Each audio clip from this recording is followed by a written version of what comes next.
رات پوری گزر گئی، صحرا پرسکون اور خاموش رہا۔ پھر ان کے گرد سیاہ بھوتوں جیسے بڑے بڑے سائے دوڑنے لگے۔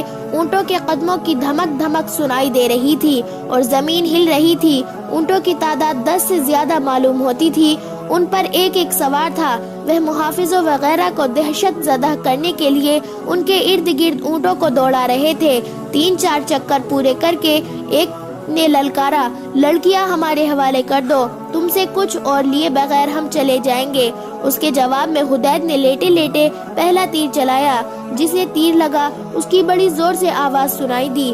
دوسرے محافظ نے بھی لیٹے لیٹے ایک ایک تیر چلایا۔ 2 اونٹ بل بلا کر بولے اور بے قابو ہو گئے۔ حدید نے لڑکیوں سے کہا، بھاگنا نہیں، ہمارے ساتھ رہنا۔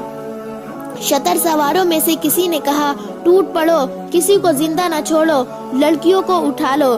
صحرا کی رات اتنی صاف ہوتی ہے کہ چاندنی نہ ہو تو بھی کچھ دور تک نظر آ جاتا ہے۔ شتر سوار اونٹوں سے کود آئے، پھر تلواریں اور برچیاں ٹکرانے کا اور دونوں فریقوں کی تلوار کا شور رات کا جگر چاک کرنے لگا۔ کسی کو ایک دوسرے کا ہوش نہ رہا۔ حدید اور محافظوں نے لڑکیوں کو اس طرح اپنے درمیان کر لیا تھا کہ محافظوں کی پیٹھ لڑکیوں کی طرف تھی۔ لڑکیوں نے کئی بار کہا کہ ہمیں بھی کچھ دو۔ حدید نے کہا، میری تلوار نکال لو۔ وہ خود برچھی سے لڑ رہا تھا۔ ایک لڑکی نے اس کی نیام سے تلوار نکال لی اور دونوں محافظوں کے درمیان سے نکل گئی۔ حدید نے اس سے کہا، ہم سے جدا نہ ہونا لڑکی۔ ڈاکوؤں کا زیادہ ہلہ لڑکیوں پر تھا۔ عالم کی کوئی آواز نہ سنائی دی۔ یہ معرکہ بہت دیر لڑا جاتا رہا۔ آدمی بکھرتے چلے گئے۔ محافظ ایک دوسرے کو پکارتے رہے، پھر ان کی پکار ختم ہو گئی۔ معرکے کا شور بھی کم ہوتا گیا۔ حدید نے اپنے ساتھیوں کو پکارا، لیکن اسے کوئی جواب نہیں مل رہا تھا۔ اسے ایک لڑکی کی آواز سنائی دی۔ وہ اسے پکار رہی تھی۔ اس کے ساتھ ہی ایک گھوڑے کے سر پر دوڑنے کی آواز سنائی دی۔ حدید سمجھ گیا کہ کوئی ڈاکو ایک لڑکی کو اونٹ کی بجائے کسی محافظ کے گھوڑے پر ڈال کر لے گیا ہے۔ وہ دوڑ کر ایک گھوڑے تک پہنچا۔ زین کسی ہوئی تھی۔ وہ گھوڑے پر سوار ہوا اور بھاگنے والے گھوڑے کے ٹاپوؤں کی آواز پر تعاقب میں گیا۔ دوسری لڑکی کے متعلق اسے معلوم نہیں تھا کہ کہاں ہے۔ اس نے گھوڑے کو ایڑ لگائی۔ صحرا میں کوئی رکاوٹ، کوئی ندی نالا نہیں تھا۔ گھوڑا ہوا سے باتیں کرنے لگا۔ اگلا گھوڑا بھی اچھی نسل کا تھا۔ فرق یہ کہ اس گھوڑے پر 2 سوار تھے۔ کوئی 1 میل بعد حدید کو اگلے گھوڑے کا سایہ نظر آنے لگا۔ اس نے تعاقب جاری رکھا۔ فاصلہ کم ہو رہا تھا۔ حدید نے محسوس کیا کہ اس کے پیچھے بھی ایک گھوڑا آ رہا ہے، جس کا سوار محافظ بھی ہو سکتا تھا، ڈاکو بھی۔ اس نے گھوم کر دیکھا، پچھلا گھوڑا قریب آ گیا تھا۔ حدید نے پکارا، کون ہو؟ اسے جواب نہ ملا۔ اس نے تعاقب جاری رکھا اور گھوڑے کو اور زیادہ تیز کرنے کی کوشش کرنے لگا۔ اگلا گھوڑا سیدھا جا رہا تھا۔ اس کی باغ شاید لڑکی کے ہاتھ میں آ گئی تھی، کیونکہ حدید دیکھ رہا تھا کہ وہ گھوڑا دائیں بائیں جا رہا ہے اور اس کی رفتار بھی گھٹتی جا رہی ہے۔ وہ اس تک پہنچ گیا۔ اس کے پاس برچھی تھی۔ اس نے اگلے سوار کے پہلو پر جا کر برچھی کا وار کیا، لیکن وہ گھوڑا ایک طرف ہو گیا۔ سوار تو بچ گیا، برچھی گھوڑے کو لگی۔ حدید نے گھوڑا روکا اور گھمایا۔ دوسرا سوار بھی گھوڑے کو گھمانے کی کوشش کر رہا تھا، لیکن لڑکی جو اس کے آگے بیٹھی تھی باغیں ادھر ادھر کر کے گھوڑے کا رخ صحیح نہیں ہونے دیتی تھی۔ حدید نے لڑکی کو پکارا تو لڑکی اور زیادہ دلیر ہو گئی۔ سوار لڑکی کو ساتھ لیے گھوڑے سے کود گیا اور اس نے اپنے گھوڑے کو ڈھال بنا لیا۔ حدید اپنے گھوڑے کو گھما گھما کر لاتا، مگر جدھر سے بھی وار کرنے آتا ڈاکو لڑکی کو ساتھ لیے اپنے گھوڑے کی اوٹ میں ہو جاتا۔ آخر حدید گھوڑے سے اتر آیا۔ اتنے میں دوسرا سوار بھی آ گیا۔ وہ محافظ نہیں، ڈاکو تھا۔ وہ بھی گھوڑے سے اتر آیا۔ حدید نے انہیں للکارا، لڑکی کو نہیں لے جا سکو گے۔ ایک ڈاکو نے لڑکی کو دبوچ رکھا اور دوسرا حدید سے لڑنے لگا۔ لڑکی کے پاس اب تلوار نہیں تھی۔ دوسرے ڈاکو نے لڑکی کو چھوڑ دیا اور وہ حدید پر ٹوٹ پڑا۔ حدید نے لڑکی کو پکار کر کہا، تم گھوڑے پر بیٹھو اور شوبک کی طرف نکل جاؤ۔ میں ان دونوں کو تمہارے پیچھے نہیں آنے دوں گا۔ مگر لڑکی وہیں کھڑی رہی۔ حدید نے دونوں کا خوب مقابلہ کیا۔ ڈاکوؤں نے اسے بار بار کہا، ایک لڑکی کے لیے اپنی جان مت گواؤ۔ حدید نے ہر بار یہی جواب دیا، پہلے میری جان لو، پھر لڑکی کو لے جانا۔ اور اس نے کئی بار لڑکی سے کہا، تم یہاں کیوں کھڑی ہو؟ بھاگو یہاں سے۔ آخر لڑکی نے کہا، تمہیں چھوڑ کر نہیں جاؤں گی۔ حدید زخمی ہونے لگا۔ اس نے ایک بار پھر لڑکی سے کہا، میں زخمی ہو گیا ہوں، میرے مرنے سے پہلے نکل جاؤ۔ ایک ڈاکو لڑکی کی طرف گھوما، حدید کو موقع مل گیا، اس نے برچھی اس کے پہلو میں اتار دی، لیکن اس وقت دوسرے ڈاکو کی تلوار اس کے کندھے پر لگی۔ لڑکی نے ایک ڈاکو کو گرتے دیکھ لیا، اس نے دوڑ کر اس کی تلوار لے لی اور پیچھے سے آ کر دوسرے ڈاکو کی پیٹھ میں برچھی کی طرح اتار دی۔ وہ سنبھلنے لگا تو آگے سے حدید کی برچھی اس کے سینے میں اتر گئی۔ وہ ڈاکو بھی ختم ہو گیا، مگر اس کے ساتھ ہی حدید بھی کھڑا رہنے کے قابل نہ رہا۔ لڑکی نے اسے سہارا دیا تو اس نے کہا، تم ٹھیک ہو نا؟ مجھے چھوڑو، گھوڑے پر بیٹھو اور فوراً شوبک کو روانہ ہو جاؤ، اللہ تمہیں خیریت سے پہنچا دے گا۔ شوبک دور نہیں، اپنے ساتھیوں کی طرف نہ جانا، وہاں شاید کوئی زندہ نہیں ہوگا۔ لڑکی نے اس سے پوچھا، زخم کہاں ہے؟ حدید نے کہا، مجھے مرنے دو لڑکی، تم نکل جاؤ، خدا کے لیے میرا فرض تم خود ہی پورا کرو، کہیں ایسا نہ ہو کہ کوئی اور قزاق ادھر آ نکلے۔ لڑکی کی غلط فہمی اور شکوک رفع ہو چکے تھے، وہ سمجھ گئی تھی کہ اس شخص نے اس کی خاطر جان خطرے میں ڈالی ہے۔ اس نے اسے اکیلا چھوڑنے سے صاف انکار کر دیا۔ دوڑ کر گئی، گھوڑے کی زین کے ساتھ بندھی ہوئی پانی کی چھاگل کھول لائی اور حدید کے منہ کے ساتھ لگا دی۔ اسے پانی پلا کر چھاگل گھوڑے کے ساتھ باندھ دی اور اس سے پوچھنے لگی کہ اس کے زخم کہاں ہے۔ حدید نے اسے زخم بتائے تو اس نے اپنے کپڑے پھاڑے اور کچھ ٹکڑے حدید کے لباس سے پھاڑے، انہیں پانی میں بھگو کر اس نے حدید کے زخموں پر باندھ دیا۔ اسے اس کام کی ٹریننگ دی گئی تھی۔ اس نے حدید کو سہارا دے کر اٹھایا اور گھوڑے تک لے گئی، بڑی مشکل سے اسے گھوڑے پر بیٹھایا، خود دوسرے گھوڑے پر بیٹھنے لگی تو حدید نے کہا، میں اکیلا گھوڑے پر نہیں بیٹھ سکوں گا، وہاں 3 گھوڑے تھے۔ لڑکی نے یہ دانشمندی کی کہ گھوڑے ضائع کرنا مناسب نہ سمجھا، 2 گھوڑے کی باغیں ایک گھوڑے کی زین کے پیچھے باندھ دی اور گھوڑے حدید کے پیچھے سوار ہو گئے۔ اس نے حدید کی پیٹھ اپنے سینے سے لگا لی اور اس کا سر اپنے کندھے پر ڈال لیا۔ لڑکی نے پوچھا، شوبک کی سمت بتا سکتے ہو؟ حدید نے آسمان کی طرف دیکھا، ستارے دیکھے اور ایک طرف اشارہ کر کے کہا، اس رخ چلو۔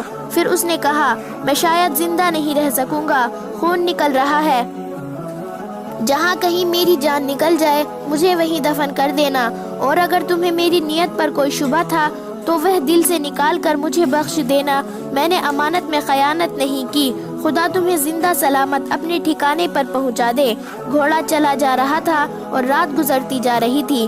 صبح طلوع ہوئی تو حدید بے ہوشی کی حالت میں تھا اور اپنے آپ کو ہوش میں رکھنے کی سر توڑ کوشش کر رہا تھا۔ اس کا خون رک گیا تھا، لیکن زیادہ تر خون بہہ جانے سے اس کا جسم بے جان ہو گیا تھا۔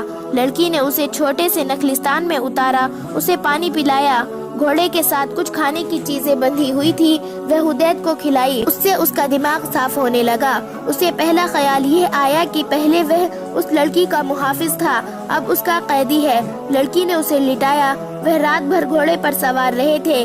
کچھ دیر کے آرام سے حدید کا جسم ٹھکانے آ گیا۔ اس نے لڑکی سے کہا، شوبک دور نہیں، شاید 1 دن کی مسافت ہے، تم ایک گھوڑا لو اور اسے بھگاتی لے جاؤ، جلدی پہنچ جاؤ گی، میں واپس چلا جاؤں گا۔ لڑکی نے کہا، تم زندہ واپس نہیں پہنچ سکو گے، اگر یہیں سے واپس جانا ہے تو مجھے ساتھ لے چلو، تم نے مجھے اکیلا نہیں چھوڑا، میں تمہیں اکیلا نہیں چھوڑوں گی۔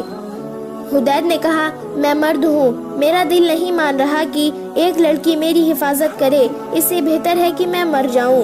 لڑکی نے کہا، میں ان معمولی سی لڑکیوں میں سے نہیں ہوں جو گھروں میں پڑی رہتی ہے اور جو مرد کی حفاظت کے بغیر ایک قدم نہیں چل سکتی، مجھے ایک فوجی مرد سمجھو، میں تمہارے جذبے کی قدر کرتی ہوں۔ حدید نے کہا، ڈاکو ہم دونوں کو کتنا قریب لے آئے ہیں، مگر ہم ایک دوسرے کے دشمن ہیں، تم میرے ملک کی بنیادیں ہلانے کی کوشش کر رہی ہو اور ایک دن میں تمہارے ملک پر حملہ کرنے آؤں گا۔ لڑکی نے کہا، لیکن اس وقت میری دوستی قبول کر لو، دشمنی کی باتیں اس وقت سوچیں گے جب تم تندرست ہو کر اپنے ملک میں چلے جاؤ گے۔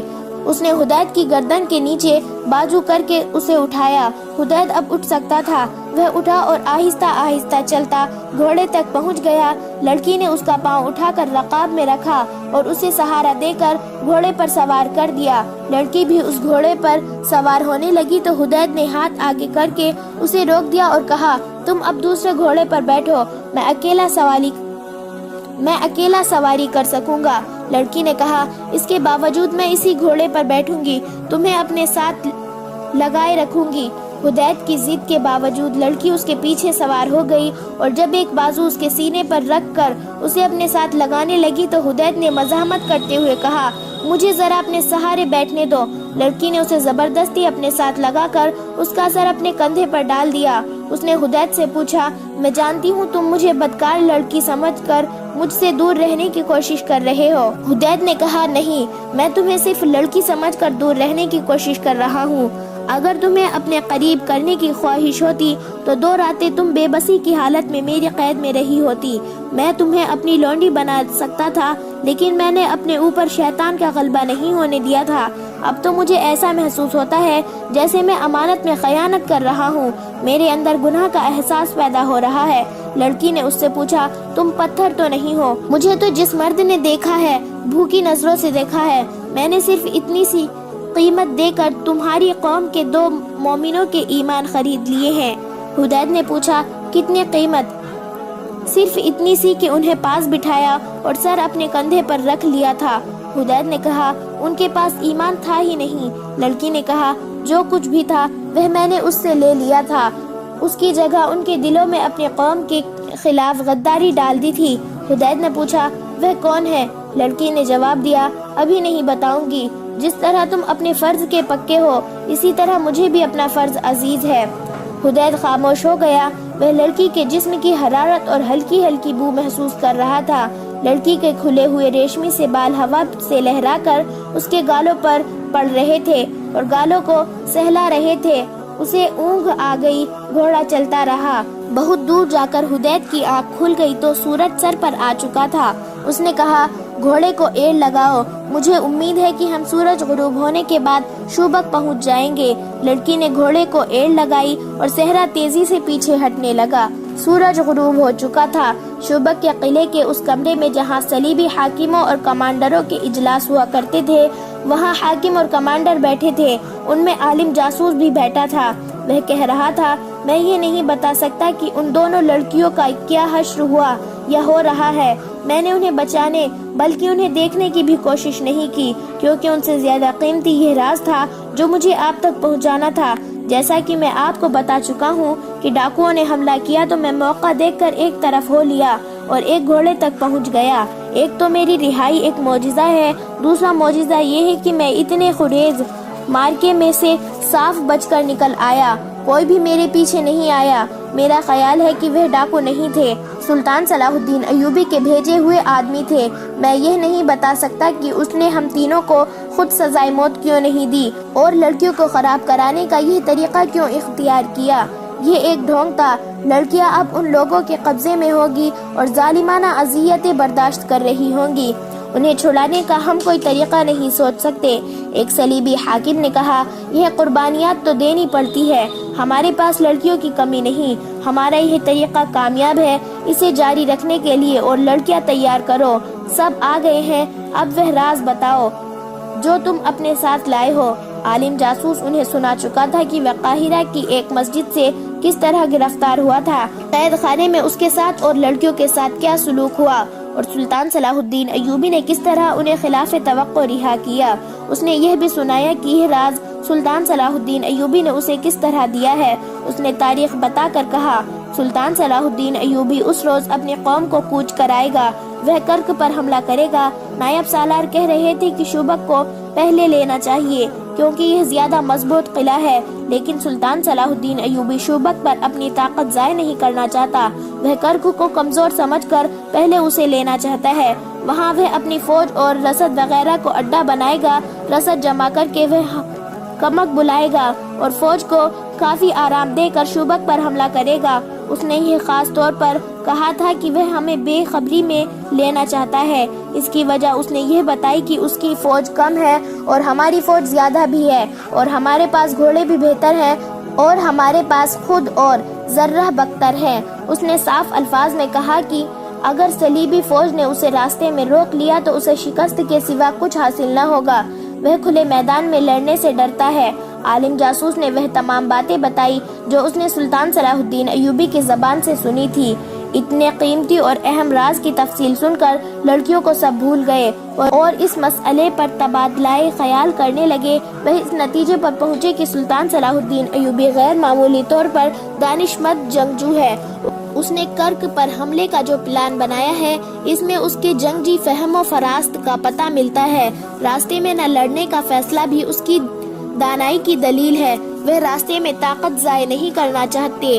یہ خدائی یسوع مسیح کا خاص کرم ہے کہ اس کے پلان کا علم ہو گیا ہے، ورنہ وہ کرک کو لے کر شوبک جیسے مضبوط دفاع کے لیے خطرہ بن سکتا تھا۔ انہوں نے اسی وقت سلطان صلاح الدین ایوبی کے پلان کے مطابق اپنی فوجوں کے نقل و حرکت اور دفاع کا پلان بنانا شروع کر دیا۔ پلان میں یہ اقدامات طے پائے: صلیبی افواج کی متحدہ مرکزی کمان شوبک میں ہی رہے گی، رسد گاہ بھی وہیں رکھی جائے گی، جنگ بھی شوبک سے ہی کنٹرول کیا جائے گا، کرک کی قلعہ بندی کو اور زیادہ مضبوط کیا جائے گا، کچھ اور فوج کرک منتقل کر دی جائے گی، ایوبی کو کرک سے دور اس کی اپنی سرحد کے اندر کسی دشوار گزار علاقے میں روکا جائے گا۔ اس مقصد کے لیے زیادہ سے زیادہ فوج بھیجی جائے گی۔ اس فوج میں گھڑ سوار اور شتر سوار زیادہ ہوں گے۔ کوشش کی جائے گی کہ ایوبی کی فوج کو گھیرے میں لے لیا جائے، پانی کے چشموں پر پہلے سے قبضہ کر لیا جائے، ان کی اقدامات پر فوری طور پر عمل درآمد کے احکامات نافذ کر دیے گئے۔ ہر کوئی خوش تھا۔ یہ پہلا موقع تھا کہ سلطان صلاح الدین ایوبی کا کوئی راز قبل از وقت معلوم ہو گیا تھا، ورنہ اس نے ہمیشہ صلیبوں کو آڑے ہاتھوں لیا تھا۔ اس پر حیرت کا بھی اظہار کیا گیا کہ سلطان صلاح الدین ایوبی جیسے آدمی سے یہ لغزش سرزد ہوئی کہ ان جاسوسوں کو دوسرے کمرے میں بیٹھا کر، جنہیں وہ رہا کرنے کا فیصلہ کر چکا تھا، ایسی نازک باتیں بلند آواز سے کی جو اسے شکست فاش سے دوچار کر سکتی تھی۔ انہوں نے ایک اہتمام یہ بھی کیا کہ فرانس کی فوج جو وہاں سے بہت دور تھی، یہ پیغام بھیج دیا کہ فلاں دن سے پہلے ایسے مقام پر پہنچ جائے جہاں نور الدین جنگی کی بھیجی ہوئی کمک کو روکا جا سکے۔ اتنے میں ایک صلیبی افسر اندر آیا اور انٹیلیجنس کے سربراہ کے کان میں کچھ کہا۔ اس سربراہ نے سب کو بتایا کہ ان دو میں سے ایک لڑکی جو ڈاکوؤں کے گھیرے میں آ گئی تھی ابھی آئی ہے۔ اطلاع ملی ہے کہ اس کے ساتھ ایک زخمی مسلمان محافظ ہے۔ عالم جاسوس سب سے پہلے کمرے سے نکل گیا، اس کے پیچھے دوسرے لوگ بھی باہر چلے گئے۔ ہدایت کو لڑکی نے برآمدے میں لٹا دیا تھا اور خود اس کے پاس بیٹھی تھی۔ گھوڑے کی اتنی لمبی سواری اور تیز رفتاری نے ہدایت کے زخم کھول دیے تھے۔ اس کا خون جو صبح بند ہو گیا تھا پھر سے بہنے لگا تھا اور اس پر غشی طاری ہوئی جا رہی تھی۔ صلیبی کمانڈروں نے ہدایت کی طرف کوئی توجہ نہیں دی کیونکہ انہیں بتایا گیا تھا کہ ڈاکوؤں کا حملہ ایک ڈھونگ تھا۔ انہوں نے لڑکی کو ہاتھوں ہاتھ لیا اور اسے اندر چلنے کو کہا۔ وہ بڑی قیمتی لڑکی تھی، لیکن اس نے اس وقت تک اندر جانے کا ارادہ ملتوی کر دیا جب تک ہدایت کی مرہم پٹی نہیں ہو جاتی۔ انٹیلیجنس کا سربراہ ہرمن نام کا جرمن تھا۔ اس نے لڑکی کو پرے لے جا کر کہا کہ کس سانپ کے بچے کی تم مرہم پٹی کرانا چاہتی ہو؟ یہ تو تمہاری قسمت اچھی تھی کہ بچ کر آ گئی ہو، ورنہ یہ درندے تمہیں ان وحشیوں کے حوالے کرنا چاہتے تھے جو ڈاکو بن کر آئے تھے۔ لڑکی نے جھنجھلا کر کہا، یہ جھوٹ ہے، پہلے ہمیں بھی یہی شک تھا، لیکن اس شخص نے میرے سارے شکوک رفع کر دیے ہیں۔ اس نے 2 ڈاکوؤں کو ہلاک کر کے مجھے بچایا ہے۔ اس نے ہرمن کو سارا واقعہ سنا دیا اور یہ بھی بتایا کہ یہ شخص اسے بار بار کہتا تھا کہ مجھے یہیں مرنے دو اور تم چلی جاؤ۔ صلیبیوں کے دلوں میں مسلمانوں کے خلاف نفرت اتنی گہری اتری ہوئی تھی کہ اتنے زیادہ افسروں میں سے کسی ایک نے بھی نہیں کہا کہ اس زخمی کی مرہم پٹی کرو۔ عالم جاسوس تک نے اس کی طرف توجہ نہیں دی۔ لڑکی ان کے ساتھ اندر نہیں جا رہی تھی۔ آخر کسی نے کہا کہ زخمی کو کمرے میں لے چلو اور فوراً مرہم پٹی کرو۔ اسے اٹھوا کر لے گئے اور لڑکی اپنے افسروں کے ساتھ چلی گئی۔ اسے کہا گیا کہ وہ بیان کرے کہ کس طرح زندہ بچی ہے۔ اس نے پوری تفصیل سے سنا دیا۔ اس دوران اس کے لیے وہی کھانا اور شراب آ گئی۔ اس نے کہا، اگر زخمی کو کھانا کھلایا جا چکا ہے تو میں کھاؤں گی، میں ذرا اسے دیکھ آؤں۔ وہ جانے کے لیے اٹھی۔ ہرمن نے اسے بڑے رعب سے کہا، ٹھہرو لوزینا، تم دوسری بار صلیب کی فوج کے احکامات کی خلاف ورزی کر رہی ہو۔ پہلے تم پہلے تمہیں اندر چلنے کو کہا گیا تو تم نے یہ کہہ کر انکار کر دیا کہ پہلے زخمی کو اٹھاؤ، اب تم بنا اجازت اور بدتمیزی سے باہر جا رہی ہو۔ یہ سب صلیبی فوج کے اعلیٰ حکام ہیں اور یہاں 2 صلیبی حکمران بھی بیٹھے ہیں۔ جانتی ہو اس حکم عدولی اور بدتمیزی کی سزا کیا ہے؟ 10 سال سزائے قید۔ اور جب تم یہ حکم عدلی دشمن کے ایک معمولی سے عہدیدار کی خاطر کر رہی ہو تو تمہیں سزائے موت بھی دی جا سکتی ہے۔ لڑکی نے کہا، کیا صلیبی حکمران اور کمانڈر اس انسان کو اس کا صلہ نہیں دیں گے کہ اس نے ان کی تجربہ کار جاسوس کی جان اپنی جان خطرے میں ڈال کر بچائی ہے؟ میں جانتی ہوں کہ وہ میرے دشمن کی فوج کا عہدیدار ہے، لیکن میں اسے دشمن اس وقت کہوں گی جب وہ اپنی فوج میں واپس چلا جائے گا۔ ایک صلیبی کمانڈر نے کہا، دشمن ہر حال میں اور ہر جگہ دشمن ہے۔ فلسطین میں ہم نے کتنے مسلمانوں کو زندہ رہنے دیا ہے، ان کی نسل ہم کیوں ختم کر رہے ہیں؟ اس لیے کہ وہ ہمارے دشمن ہیں، بلکہ اس لیے کہ وہ ہمارے مذہب کے دشمن ہیں۔ دنیا پر صرف صلیب کی حکمرانی ہوگی، ایک زخمی مسلمان ہمارے لیے کوئی حیثیت نہیں رکھتا۔ بیٹھ جاؤ۔ لڑکی بیٹھ گئی، اس کی آنکھوں میں آنسو آ گئے۔